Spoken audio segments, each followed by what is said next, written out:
Indian Army thwarted an attempt by the Pakistan's border action team to target the Indian soldiers along the line of control in the Mashil sector. One Pakistani intruder was neutralized in the process. However, the operation resulted in the martyrdom of one Indian Army Jawan, while 5 others, including an officer, have sustained injuries. The border action teams, comprising commandos from the Pakistan Army and terrorists, have a history of infiltration across the LOC.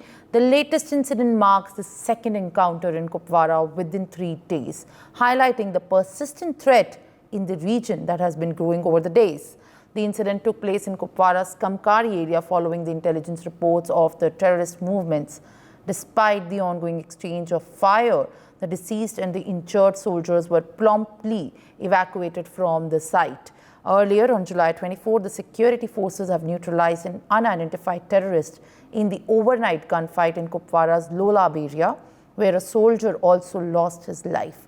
Sources reveal that the approximately 40 to 50 Pakistani terrorists are hiding in the upper reaches of Jammu and Kashmir's hilly district, prompting massive counter-terror operations by security forces.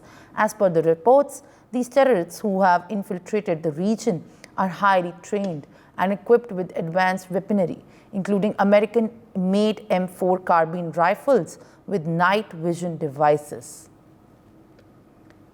Meanwhile, my colleague Ahik Mir has filed a ground report on the same. Let's take a look.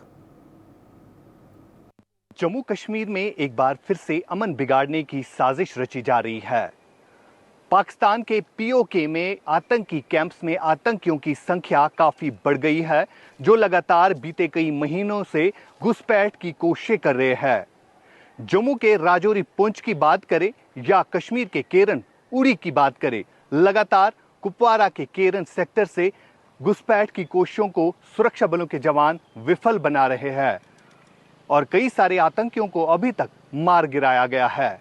आज भी मत्सिल sector में bat action team यानी border action team, जो कि SSD commandos होते हैं Pakistan army में, उनकी तरफ से एक हमला किया गया सेना की चौकी पर और इस हमले में सेना के कई जवान गंभीर तौर पर घायल हुए, जिनमें से एक जवान की मौत वाक़ा हो गई और इसके बाद जो है एक आतंकी को भी ढेर किया गया।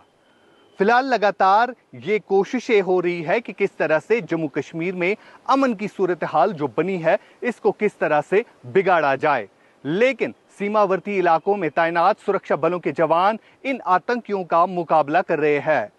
अब साफ तौर पर यह दिख रहा है कि किस तरह से पाकिस्तान और चीन की आर्मी इन आतंकियों को मदद करती है कि किस तरह से आप जम्मू कश्मीर के सीमावर्ती इलाकों से घुसपैठ कर सकते हैं।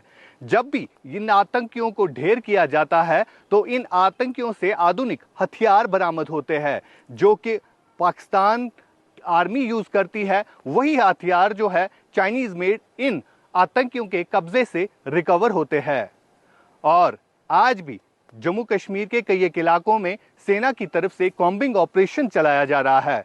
कुपवारा के इस इलाके में हम इस समय मौजूद है। आपको तस्वीरों के जरिए भी दिखाना चाहूंगा कि किस तरह ये आतंकी इन्हीं घने जंगलों का सहारा लेकर फरार होते हैं और सेना के जवानों पर घात लगाकर हमला किया जाता है और बाद में इन्हीं जंगलों के सहारे ये आतंकी जो है छुपने में कामयाब होते हैं। लेकिन सुरक्षा बलों की तरफ से जम्मू हो या कश्मीर हो, इन इलाकों में लगातार कॉम्बिंग ऑपरेशन चलाया जा रहा है, जहां पर पैरा कमांडोज को भी उतारा गया है।